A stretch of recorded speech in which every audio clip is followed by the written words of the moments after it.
Je me sens concernée par cette semaine internationale des luttes contre les violences faites aux femmes et j'ai décidé d'organiser un rassemblement sur la commune de Brioude pour que les gens se rendent compte qu'en 2021 on en est à 103 féminicides, que l'année n'est pas terminée et que c'est déjà beaucoup trop. Les violences faites aux femmes, c'est partout, même dans les tout petits territoires. Donc voilà, je trouvais que c'était important de faire quelque chose sur Brioude, même si c'est tout petit et qu'on n'est que 4. À la base, on est d'un système patriarcal et ce système impulse sur tout niveau.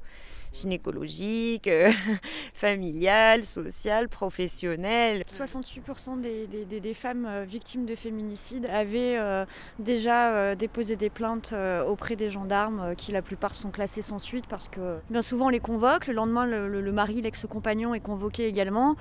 Faut se rendre compte de ce qui se passe le soir à la maison après. Donc je pense que le gros travail à faire, c'est d'inculquer qu'à un moment...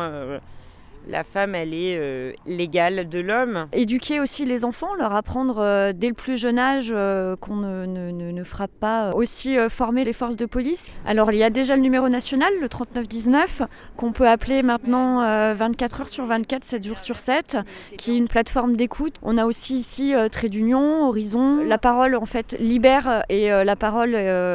déclenche tout, que ce soit les procédures juridiques, le fait de se dire stop, c'est terminé. J'ai dit ce qui se passait dans mon foyer, je ne le cache plus, parce que bien souvent les femmes le cachent. Moi je l'ai caché pendant 10 ans avant d'en parler, personne n'était au courant, que ce soit ma famille, mes amis.